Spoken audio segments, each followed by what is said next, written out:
नमस्कार दोस्तों, स्वागत है हमारे YouTube चैनल में। दोस्तों फिर से आज मोरल स्टोरी लेकर आए हैं। सुनने से पहले जो इस चैनल में नए हैं तो मी इंस्पायर्ड चैनल को सब्सक्राइब करें। तो सुनते हैं। भीड़ भाड़ से अलग होकर जब भी कोई इंसान अपने साथ अकेले में समय बिताता है, तभी उसके दिमाग में नाना प्रकार की चिंताएं जन्म लेने लगती हैं। मनुष्य की प्रवृत्ति ही ऐसी है कि वो ज्यादातर समय नकारात्मक ही सोचता है। अपने लक्ष्य को कैसे प्राप्त किया जाए ये सोचने की जगह वो ये सोचता है कि अगर लक्ष्य पूरा नहीं हुआ तो मैं क्या करूंगा। और इस प्रकार की नकारात्मक विचारधारा के कारण जीवन परांत डर डर कर जीता रहता है। अगर पूरी बुद्धिमानी और सजगता के साथ इस डर को समझाना जाए तो यही डर इंसान के पतन का कारण बनता है। ऐसा मनुष्य जो खुद पर शक करता है, खुद पर संदेह करता है, भला वो कैसे सफल हो सकता है। लेकिन बुद्धिमानी से अगर इस डर का उपयोग किया जाए तो यही डर उसकी सबसे बड़ी ताकत बन सकता है।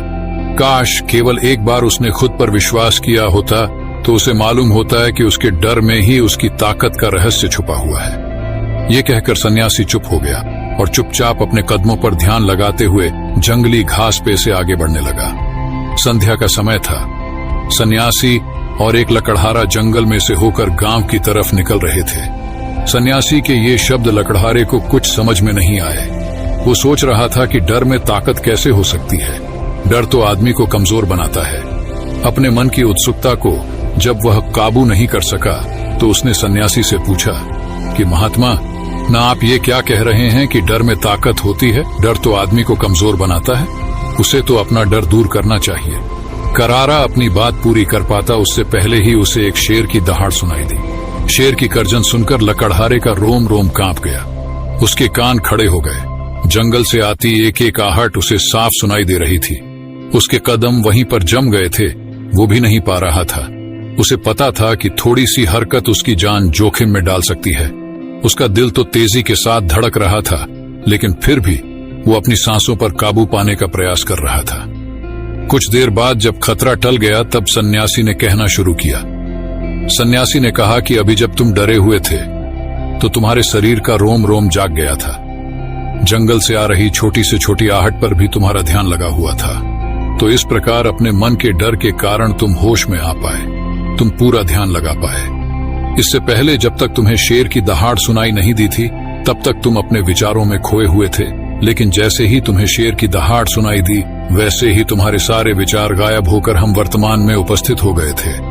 यदि तुम्हें अभी शेर से बचकर भागना होता या फिर उससे लड़ना होता तो तुम्हें अपने शरीर की वो क्षमता देखने को मिलती जो आज तक जीवन में तुमने खुद भी महसूस नहीं की होगी। जब कोई कुत्ता तुम्हारे पीछे दौड़ता है उस समय तुम्हारी जो रफ्तार होती है वो तुम्हारी आम जिंदगी से कहीं ज्यादा होती है। साधारण जीवन में तुम इतने तेज नहीं दौड़ पाओगे जितना कि एक कुत्ते के सामने दौड़ पाओगे। ये ताकत या कहें कि हमारे शरीर की क्षमता अभी देखने को मिलती है। जब हमारा मन डर में होता है, किसी डरावनी परिस्थिति में, हमारा मस्तिष्क और हमारा शरीर अपने उच्चतम श्रेणी में काम करता है। जो काम तुम आम जिंदगी में नहीं कर पाते वो तुम्हें डरा कर कराया जा सकता है। जहां पर भी तुम्हें डर का एहसास होता है वहीं पर तुम्हारी इंद्रियां पूर्ण रूप से सक्रिय हो जाती है। तुम्हारे कानों की सुनने की क्षमता तेज हो जाती है, दृष्टि एकटक हो जाती है, पूरी सजग हो जाती है, सक्रियता बढ़ जाती है। और जैसे जैसे वो डर खत्म होता है वैसे वैसे तुम सुप्त अवस्था में चले जाते हो। तुम सो जाते हो और तुम्हारे इंद्रिय फिर से आराम की स्थिति में चली जाती है। सन्यासी ने लकड़हारे से कहना जारी रखा कि परीक्षा से दिन पहले जो याद करने की तुम्हारी गति होती है वो साधारण याद करने की क्षमता से कहीं तेज होती है। सिर्फ एक बार याद किया हुआ तुम्हें परीक्षा के समय याद रह जाता है और तुम जानते हो कि ये सब परीक्षा के डर से ही होता है। इसीलिए डर को दूर करने की जगह इंसान को ये सोचना चाहिए कि वो अपने डर को ताकत कैसे बना सकता है। जिस प्रकार सुख और दुख, प्रकाश और अंधेरा एक ही सिक्के के दो पहलू होते हैं, उसी प्रकार डर और ताकत भी एक ही सिक्के के दो पहलू होते हैं। जिस प्रकार रोशनी के बिना अंधेरा पूर्ण नहीं होता, सुख के बिना दुख पूर्ण नहीं होता, उसी प्रकार डर के बिना ताकत का भी कोई महत्व नहीं है। लकड़हारा सन्यासी के ज्ञान से बहुत प्रभावित हुआ, उनके चरणों में नतमस्तक हो गया और उनसे पूछा कि महात्मा, अंधेरे को तो दिया जलाकर रोशनी से भरा जा सकता है, लेकिन अपने डर को ताकत में कैसे बदले? इसके लिए कोई उपाय बताएं।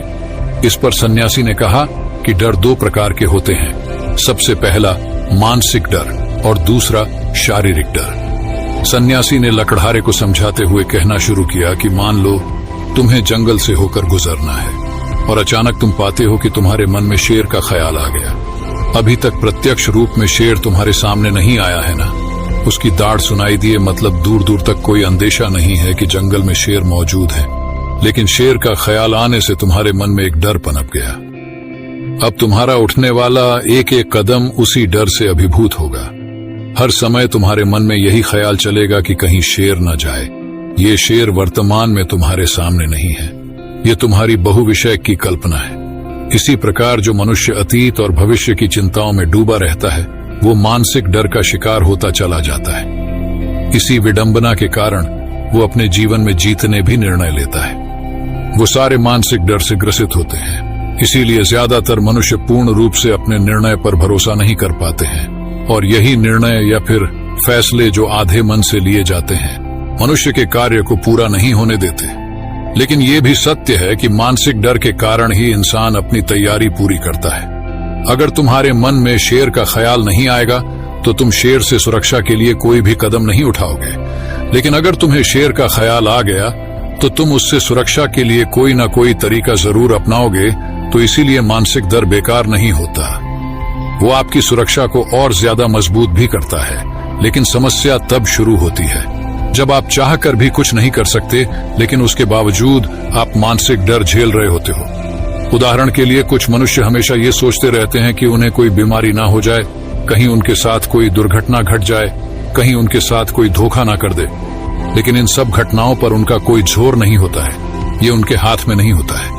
अगर दुर्घटना होनी होगी तो होगी ही, अगर बीमारी होनी होगी तो होगी ही। अच्छा खान पान और अच्छी दिनचर्या का पालन करने के बाद भी अगर कोई मनुष्य बीमार हो जाता है तो ये उसके नियंत्रण के परे की बात है। अपनी तरफ से उसने पूरी कोशिश की और यही उसका कर्तव्य था। उसमें कोई कुछ क्या कर सकता है। जो घटनाएं इंसान की पहुंच के परे होती है वो उनसे भी परेशान होता रहता है, उनसे भी उसका मन घबराता रहता है और यही मानसिक डर उसके पतन का कारण बनता है। और यही मानसिक डर अगर सही तरीके से इस्तेमाल किया जाए तो मनुष्य समझदार और अनुभवी कहलाएगा। जो इंसान ये सोचता है कि कांटे सिर्फ दर्द देने के लिए ही बने हैं, वो ये भूल जाता है कि कांटे ही फूलों की रक्षा करते हैं। इसी प्रकार एक ज्ञानी मनुष्य किसी भी चीज का उपयोग अपने सकारात्मक तरीके से कर सकता है, लेकिन एक अज्ञानी मनुष्य है अपनी अज्ञानतावश उन चीजों को भी छोड़ देता है जो उसके लिए उपयोगी होती है। विवेकशील मनुष्य फेंके गए पत्थरों का भी महल खड़ा कर लेता है, लेकिन एक वैज्ञानिक मनुष्य उन पत्थरों को दूसरों पर फेंकता रहता है। अगर किसी मनुष्य को अपने मानसिक डर को ताकत में बदलना है तो उसके कुछ नियम हैं, कुछ उपाय हैं। सबसे पहला उपाय अपने विचारों का निरीक्षण। अगर हम अपने जीवन में अपने विचारों का निरीक्षण करेंगे तो हम पाएंगे कि ज्यादातर विचार हमारे काल्पनिक होते हैं और इसीलिए जो डर उन विचारों के कारण पनपता है वो भी काल्पनिक होता है।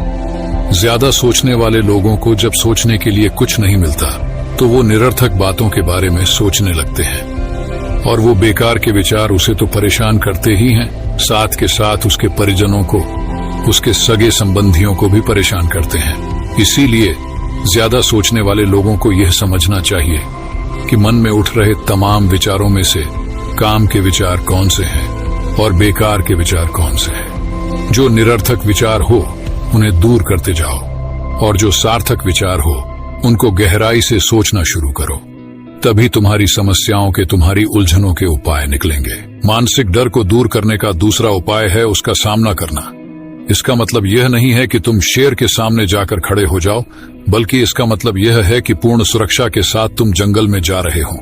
यदि जंगल में जाना बहुत आवश्यक है तो तुम शेर के डर से अपने घर पर नहीं बैठ सकते हो। इसी प्रकार मनुष्य के जीवन में बहुत सारे डर होते हैं, जैसे कि परीक्षा का डर, लक्ष्य न पाने का डर, झूठ बोलने का डर, सच के पता लग जाने का डर, अपनों को खो देने का डर, दुर्घटना हो जाने का डर। लेकिन जैसे जैसे समय के साथ इन डरों का सामना किया जाता है वैसे वैसे ये डर जीवन से दूर होते चले जाते हैं। अगर तुम इनसे बचने का प्रयास करते हो तो ये जीवन भर तुम्हें सताते रहेंगे। ये तभी दूर हो सकते हैं जब तुम इनका सामना करो। कुछ लोगों को तो दूसरों के सामने खुलकर बात करने में भी डर लगता है। ऐसे लोगों को अनजान लोगों से बात करनी चाहिए। जितना ही वो लोगों से बात करेंगे उतना ही उनके मन का डर दूर होता जाएगा। मानसिक डर को ताकत में बदलने का तीसरा उपाय है अपने डर को स्वीकार करना। बहुत से लोग अपने जीवन में अपने डर को स्वीकार ही नहीं कर पाते। अगर आपको किसी चीज से डर लगता है तो किसी से शर्माने की या झिझकने की जरूरत नहीं है। हर मनुष्य को, हर इंसान को किसी न किसी चीज से डर लगता ही है, और आप पाएंगे कि जैसे ही आप अपने डर को स्वीकार करते हैं वैसे ही आपका डर खत्म होना शुरू हो जाता है। और जितना ही आप अपने डर को छुपाने की कोशिश करेंगे आपका डर उतना ही मजबूत होता चला जाता है। ये सारे तरीके तुम्हारे मानसिक डर को दूर कर सकते हैं, लेकिन शारीरिक डर को दूर करने के लिए तुम्हें दूसरे तरीके अपनाने होंगे। सबसे पहले ये समझो कि शारीरिक डर कौन सा होता है। मान लो तुम किसी जंगल से गुजर रहे हो और अचानक तुम्हारे सामने शेर आ जाता है। तुमने पहले नहीं सोचा था कि शेर तुम्हारे सामने आ सकता है, लेकिन जब वो तुम्हारे सामने आता है तो तुम्हारी सारी शारीरिक गतिविधि या शिथिल हो जाती है। तुम्हारी सांसें अटक जाती हैं, मस्तिष्क काम करना बंद कर देता है और तुम्हारा दिल तेजी के साथ धड़कने लगता है। तो इसीलिए जब बिन सोची बात हमारे साथ घटित होती है तो हमारा शरीर उस डर को महसूस कर पाता है और वही शारीरिक डर कहलाता है। ऐसे समय में शारीरिक डर को दूर करने के कुछ उपाय है, कुछ तरीके हैं। सबसे पहला उपाय तो यही है कि अपने ऊपर संयम रखें। जब किसी मनुष्य के साथ बिन सोची बात घटती है तो सबसे पहले उसका संयम टूट जाता है, और संयम टूटने के साथ उसका मस्तिष्क काम करना बंद कर देता है, और इसी वजह से सोचने और समझने की प्रक्रिया भी रुक जाती है, क्योंकि हमारा शरीर उसी प्रकार कार्य करेगा। इस प्रकार हमारा मस्तिष्क उसे निर्देश देगा। अगर मस्तिष्क की सोचने समझने की शक्ति खत्म हो गई तो हमारा शरीर भी शिथिल हो जाता है। तो इसीलिए अगर कठिन समय में मनुष्य अपने ऊपर संयम रखता है तो उसका मस्तिष्क सही तरीके से काम करता है और वो सही निर्णय लेकर उस परिस्थिति से तत्काल बाहर आ सकता है। यहाँ पर दूसरा उपाय समझने का ये है कि जीवन में कुछ भी घटित हो सकता है। जीवन बड़ा चमत्कारिक होता है, वो हमारी सोच के अनुरूप नहीं चलता, बल्कि उसमें कुछ भी हो सकता है, और यही जीवन की खूबसूरती होती है। अगर आपको आज ही पता चल जाए कि आने वाले 10 साल तक अब क्या कर पाएंगे तो आपकी जीवन में से रुचि खत्म हो जाएगी। लेकिन अगर जीवन एक रहस्यमयी किताब की तरह बना रहेगा तो आप अपने जीवन से कभी नहीं थकेंगे। आपका जीवन आपको आश्चर्यचकित करता रहेगा। इसीलिए यह समझो कि जीवन में कुछ भी घटित हो सकता है, तुम्हारी सोच से परे भी घटित हो सकता है। इसीलिए कुछ अनुमान मत लगा लेना किसी सोच को लेकर। सन्यासी ने अपनी बात खत्म करते हुए कहा कि इन तरीकों से तुम अपने मानसिक और शारीरिक डर को दूर कर सकते हो और आनंद से भरा हुआ जीवन जी सकते हो। तो दोस्तों, कैसी लगी इस वीडियो को? अच्छा लगे तो चैनल को सब्सक्राइब करें। नमो बुद्धाय। Thanks for watching.